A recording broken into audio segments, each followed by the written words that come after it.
how's it going YouTube? I'm just waiting to sort out this garage before I can do any more on the MR2. I've plugged it in for now just to keep it charged up because it was going flat.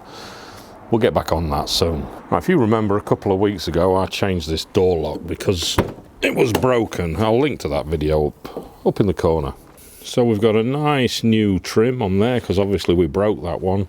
Thanks to the people who commented and told me the name of that because there was a bit of a pain to find. But once I knew the proper name of it, we was away. So now that's all sorted and we're ready to go. I'm just getting this ready because in another week or so I'm going to go away for the weekend. We're going to go to South Wales for a few days. Now, one of the other issues I've been having is this passenger door lock. I changed the driver door lock quite a while ago now, if you guys remember. I've done the passenger one now because that one was playing up as well. Locked.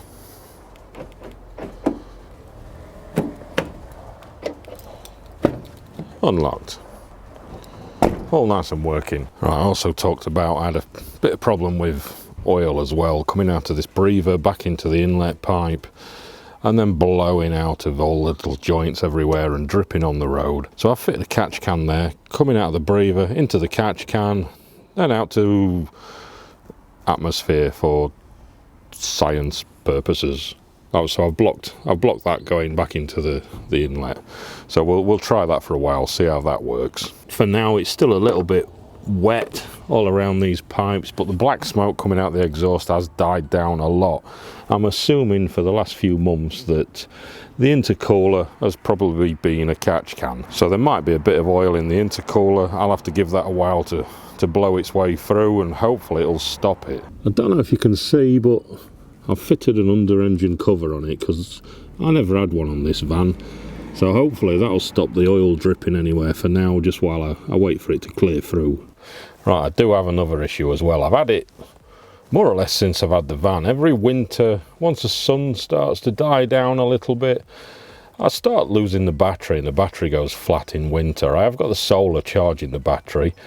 I believe on these there's a bit of an issue with some of them, with the alternator, with an earth leakage fault on the alternator, and it drains the batteries. So I'm kind of assuming it's that. I've not tested it properly. You'd think I probably would, being an electrician, but I've not done yet. So all I've done is I've tried to counteract it by fitting an isolator on the battery, so I disconnect the battery when I'm not using the van. I've not used the van for a few weeks. The sun's starting to die down now because it's winter, and we've got a bit of an issue. Maybe not as much as an issue as I thought it was. I tried it 10 minutes ago. The battery was flat. It wouldn't start. I'd literally started now, so everything's all good.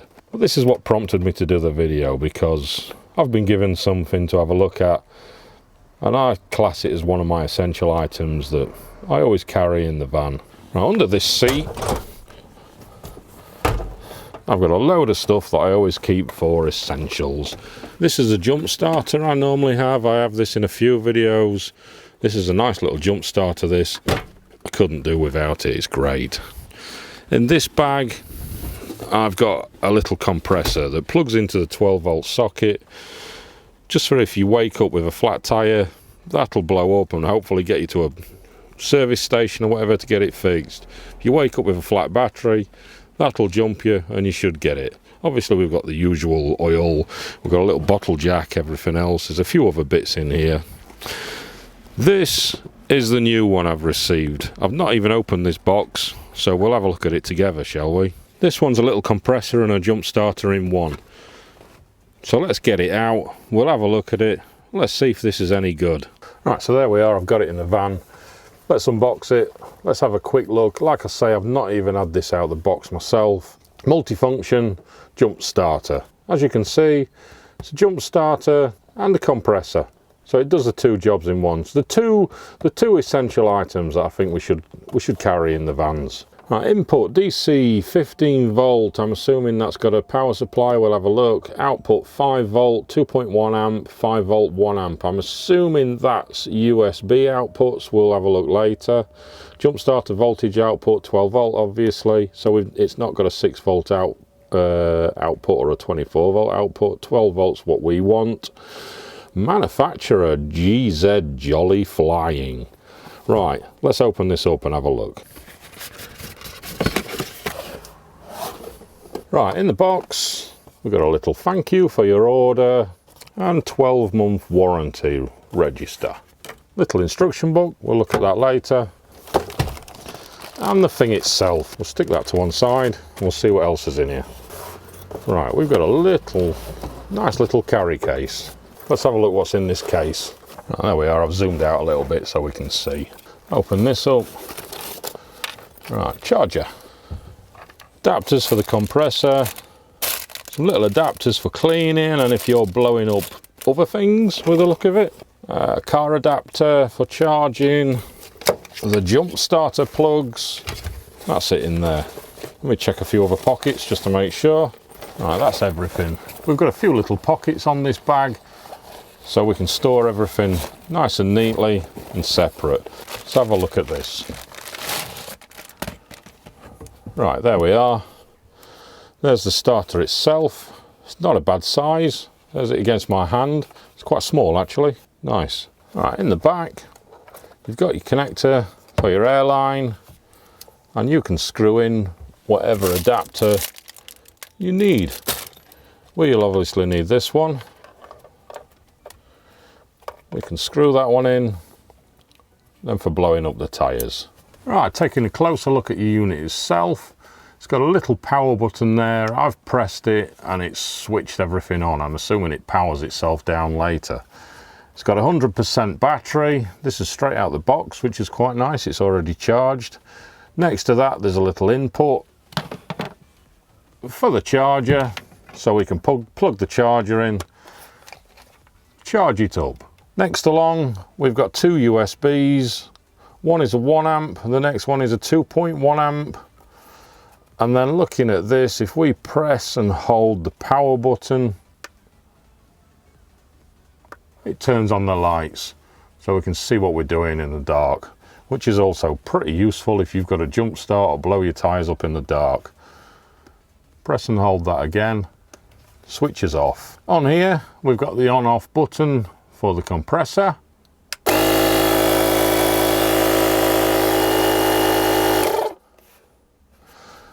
And we've got a gauge for the pressure as well. Change the units. Plus and minus is to set your pressure. That's set at 40 psi now, so we can take that down to whatever we want, and then the compressor will stop when it gets there. The starter is a 3000 amp starter, so it'll start pretty much anything we need it to.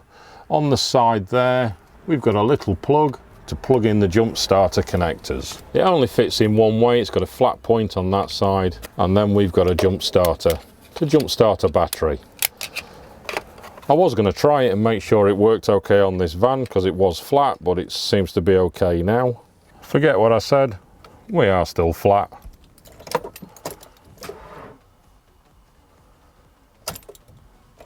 Let's try out this jump starter.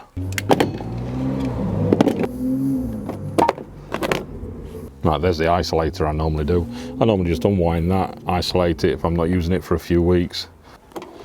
Plug that in. Only goes in one way. Put that on there. That one on there. Press the button. Switch it on.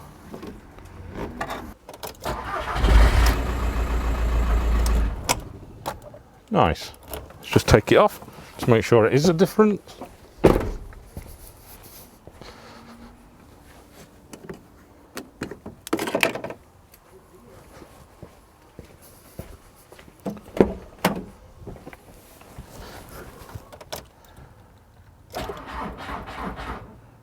There we are. Definitely working.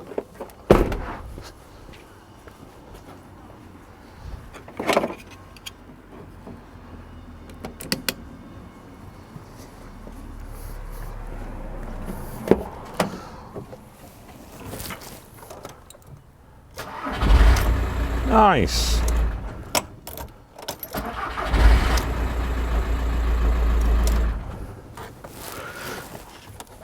Nice. Right, back to where we were in the video. The thing itself's got a nice weight to it. and it feels quite sturdy. Seems okay to me. I'm going to keep this in my kit. We'll give it a good try out as soon as it's needed, but it's looking quite good. Nice size. I'm going to pack that away under the seat, and that's going to sit there waiting for when we need it. Nice. Right, there we are. It's actually quite nice to be able to inflate the tyres without having to have a wire dangling out everywhere to reach right to the back opposite corner. So I'm going to take that out. That can come out of the van. That can come out, and that can live in there instead, in my little essentials bit. Right, the guys at JF.EGWO, they said they was going to give me a discount voucher for you guys. They did give me one, but I'm a bit late doing this video, so that one's ran out now. So if they've given me a new one, I'll put a link in the description below where you can buy that. You can have a look, check it out, and hopefully there'll be a discount code there as well, so you guys can save a bit of money on it as well, if you want to get one, of course. Right, so I've got a bit more tidying up to do on this before we go away next weekend for it. I'll do a video of that as well, because we're going to do a bit of wild camping, a bit of walking up in Wales. So keep your eyes out for that video in a couple of weeks, and there'll be a bit of an adventure. Right, so as soon as the garage is cleared out, I'm going to do a bit on this as well, because there's quite a few little bits and bobs I want to do to this, so keep your eyes out for that as well. Hopefully in the next few weeks we'll start doing that. Like the video if you liked it, of course. Subscribe if you've not subscribed, and I'll catch you guys later in another video. Cheers.